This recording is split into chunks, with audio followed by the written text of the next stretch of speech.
আমাদেরও আর কোনো শেষ নাই, মৃত্যু আছে কিন্তু শেষ নাই।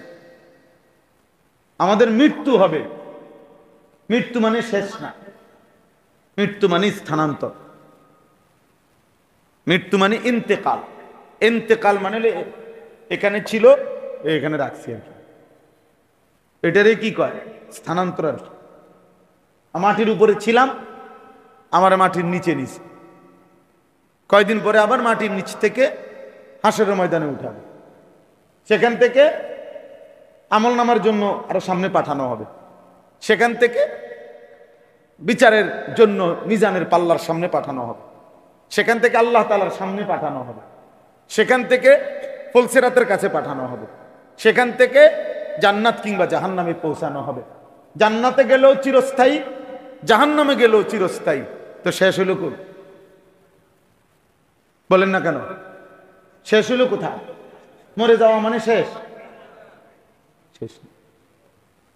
জান্নাতও চিরস্থায়ী, জাহান্নামও কি খালিদিনা ফিহা আবাদা। আবার অতএব একটা নিঃশ্বাস পর্যন্ত বিফলে যাবেন, ভালোটাও আসবে হিসাবে, মন্দটাও হিসাবে। নারী দেখতে দেখতে যেই নিঃশ্বাস পড়ছে সেই নিঃশ্বাসও বাম কাঁধে মিলবে হিসাব, আল্লাহর কথা শুনতে শুনতে যেই নিঃশ্বাস পড়ছে সেটাও ডান কাঁধে আমল নামাতে সেই নিঃশ্বাসগুলোরও হিসাব লিখিত। আমিও আপনি ইমা মিন ইমরিইন নাফাতা ইল্লা কুতিবা। আল্লাহর নবী সাল্লাল্লাহু আলাইহি ওয়াসাল্লাম বলেন প্রত্যেকটি নিঃশ্বাস আমল নামায় লেখা হয়। নিঃশ্বাস, নাফাস মানে নিঃশ্বাস, লিখা হয়। ইম্মা ফি তাআতিন ওয়া ইম্মা ফি মাসিয়া। কোন নিঃশ্বাস নেকি হিসাবে লেখা হয়, কোন নিঃশ্বাস গুনাহ হিসাবে লেখা হয়। এখন যেই নিঃশ্বাস আমাদের নেকি হিসাবে, হ্যাঁ, মদের আড্ডায়, জুয়ার আড্ডায়, নাটক সিনেমার আড্ডায়, নেশার আড্ডায় নারীর ছবি দেখতেছে যেই যুবক, যেই পুরুষ, যে নারী বেহায়া বেপর্দা, তো তার প্রতি নিঃশ্বাস গুনাহ হিসাবে বাম কাঁধে। এই জন্য বাপ প্রতি মুহূর্তে এটা ফিকির করবেন ইনশাআল্লাহ যে আমার দ্বারা যেন বেশি থেকে বেশি নেকি অর্জন। তো আমি যে কথাটা বলতেছিলাম, আল্লাহর কথা মনোযোগ দিয়ে শুনলে পরিবর্তন নসিব হয়। গাফেল মানুষ আজকে 30 বছর ইমাম সাহেব জুমার নামাজে বয়ান করে আর আমি গান নিচের দিকে দিয়া মোডামি দেখান, আপনি সেক্রেটারি, হ্যাঁ আপনি সেক্রেটারি লইয়া আপনি বইয়া খায়, আপনার ক্যাশিয়ার গিরি লইয়া আপনি বসে থাকেন। হাসরের ময়দানে দেখবেন রুকুটাও হইছে না, সেজদাটাও হইছে না, বুঝেন না?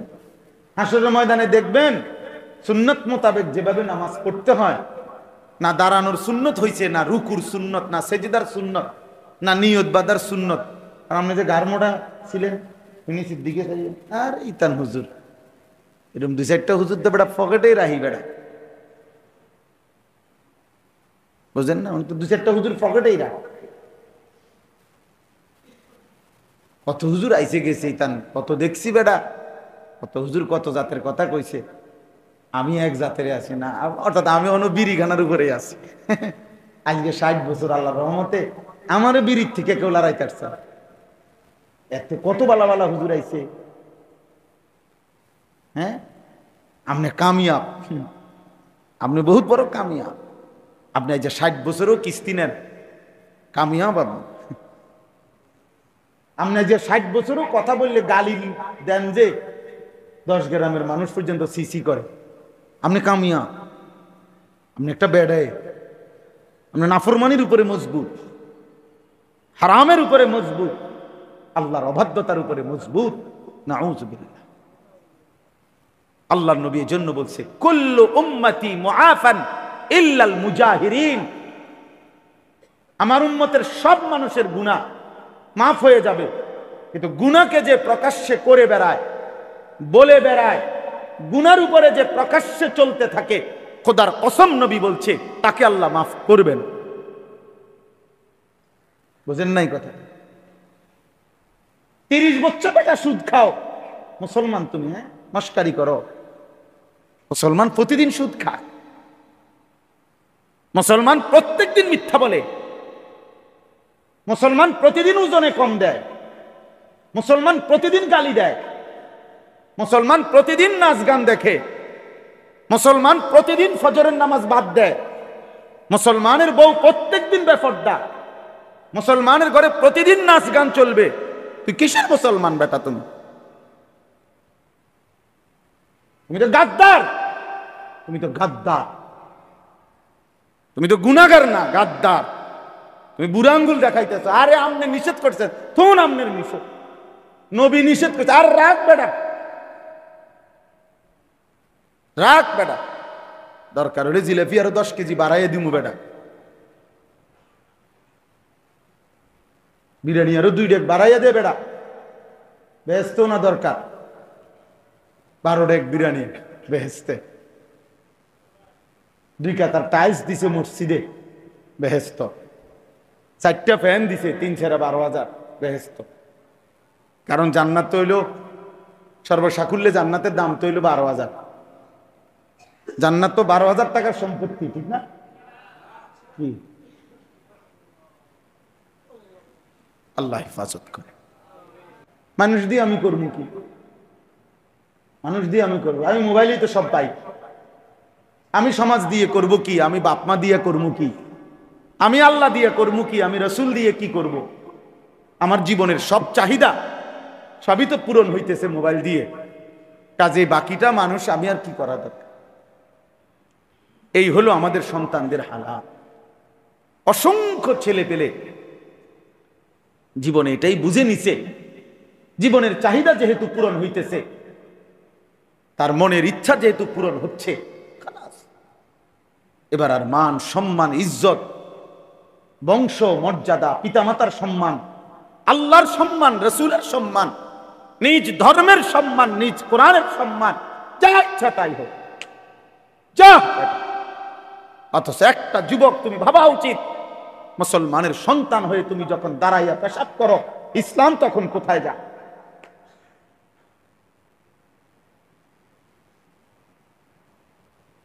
ইসলামের সম্মান তখন কোথায় যায়? একটা যুবক যখন সারাদিনে 1 ওয়াক্ত নামাজ না পড়ে, তখন আমার রসুলের 23 বছরের চোখের পানি কি কদর হয়? মদিনার নবী তখন কষ্ট পায় না? প্রতি সপ্তাহেই রাসূলুল্লাহ সাল্লাল্লাহু আলাইহি সাল্লামের কাছে উম্মতের আমলনামা দেখানো হয়। শুনে তো নবীজি, কেউ দুরূদ শরীফ পড়লে আল্লাহর নবী বলছে আমার আল্লাহর পক্ষ থেকে ফেরেশতারা একটাবার নবীকে দুরূদ শরীফ পড়লে নাম ধরে ওই ব্যক্তির নাম এবং পিতার নাম সহ রাসূলুল্লাহ সাল্লাল্লাহু আলাইহি সাল্লামের সামনে আল্লাহর পক্ষ থেকে মনোনীত ফেরেশতারা রওজা পাকে পেশ করে। বিইসমিহি ওয়া ইসমি আবিহি, নবী বলেন তার নাম তার বাবার নাম সহ আলী আশরাফের ছেলে আনিসুর রহমান আপনার উপরে একবার দুরূদ শরীফ। পৃথিবীতে কোনো মানুষের সামনে যখন বারবার কারো নাম উচ্চারণ হয়, উনি তাকে না দেখলেও 2-4 বছর পরেও যদি কোনোদিন দেখে, আচ্ছা ও আপনার নাম তাইলে আনিসুর রহমান, আমার অনেক লোকে আপনার কথা বলছে, বারবার বলছে, আসলে আমি যদিও আপনাকে দেখি নাই কিন্তু আপনার কথা অনেক শুনছি, এমন বলে না?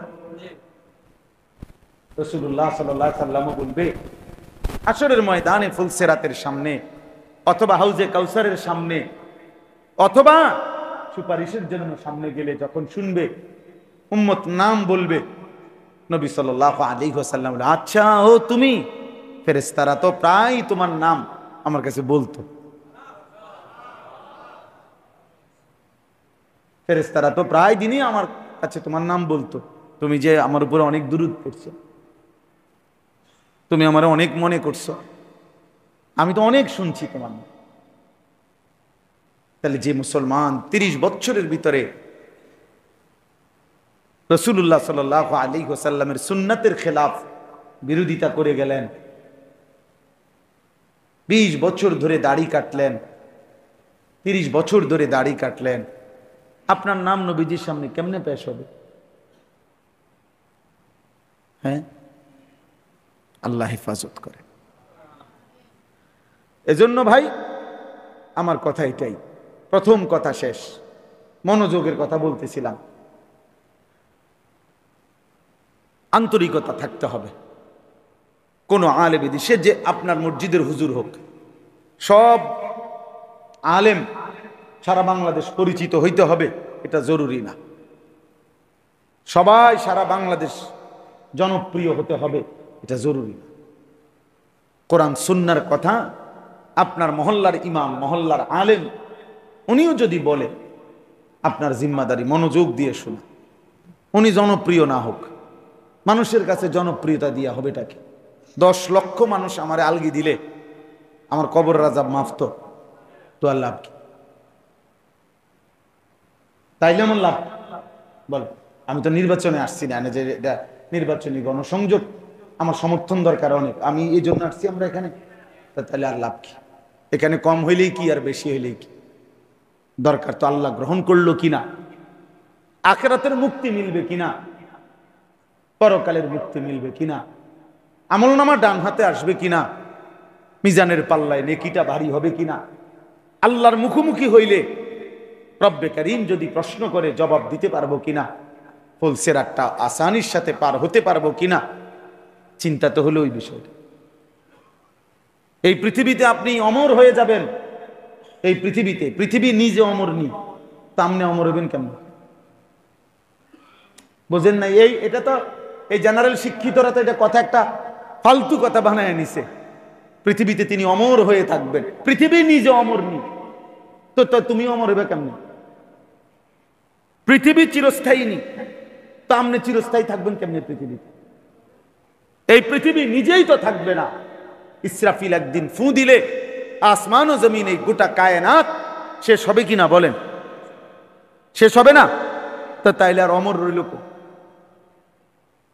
জগতেরও যেহেতু মৃত্যু হবে, কায়নাতেরও যেহেতু আমরা কিতাবে পড়ছি স্পষ্ট, ব্যক্তির পৃথক মৃত্যুকে বলে মৌত, আর সারা আলমের একসাথে যেদিন মৃত্যু হবে সেটাকেই বলে কিয়ামত। এটাও মৃত্যুই, মৌতুল আলম, সারা আলমের যখন মৃত্যু হবে ওটারই বলে কিয়ামত। ইসরাফিল ফু দিলে সেই মৃত্যুটা, গোটা সৃষ্টির একসাথে কি হয়ে যাবে? মৃত্যু হয়ে যাবে, আসমান ও জমিন সহ সবকিছু। অতএব আমরা যদি প্রত্যেকে এটা ভাবি, এই ইসলাহী মজলিসগুলোর মূল ফিকির, এই ছোট মজলিসের মূল ফিকির বিশ্বাস করেন, নিজের অনুভূতি সুন্দর করা, আমার বিবেক জাগানো, আমার অনুভূতি জাগানো, ইসলাহে নফস, আত্মার সংশোধন, হৃদয়ের সংশোধন, নিজের সংশোধন, ব্যক্তির সংশোধন, আত্মশুদ্ধি, আত্মসংশোধন, এরই মাহফিলের নামই হলো ইসলাহী মাহফিল।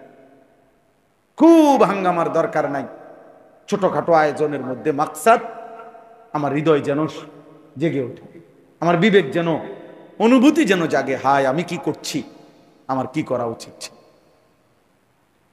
ইল্লা তানসুরুহু ফাকাদ নাসারাহুল্লাহ, কোরআনুল কারীমে আল্লাহ বলছে, শোনো, তোমরা যদি আমার রাসূলকে, আমার নবীর কে সাহায্য না করো, মানে আমার বন্ধুর 23 বছরের এই দ্বীনকে সাহায্য না করো, তো ঘাবড়াইও না, তোমরা মনে রেখো, ফাকাদ নাসারাহুল্লাহ, আমি আল্লাহ ওয়াদা দিলাম, আমি আল্লাহ একাই আমার বন্ধুকে সাহায্য করব। তোমারে সরায় ফেল, ইন ইয়াশা ইউযহিবকুম ওয়া ইয়াতি বিখালকিন জাদীদ। কোরআন শরীফে আছে, আল্লাহ বলছে, তোমরা যদি আল্লাহর দ্বীন না মানো, আল্লাহ চাইলে তোমাদের সরিয়ে দেবেন, আর তোমাদের জায়গায় নতুন জাতি, নতুন সৃষ্টি, নতুন অনুগত বান্দা আল্লাহই নিয়ে আসবে। জমিন খালি থাকবে না, আল্লাহর অনুগত বান্দা, আল্লাহর পছন্দের বান্দা, আল্লাহর প্রিয় বান্দা জমিনে সর্বদাই থাকবে। আমি আমনি কামে না লাগলে আমরা বাদ গেলাম আরই, কিন্তু রবের জন্য, দ্বীনের জন্য, রসুলে পাকের ইজ্জত সম্মানের জন্য যে পরিমাণ মর্দে মুজাহিদ দরকার, খোদার কসম আল্লাহ সেটা জমিনে রাখবেই রাখবে।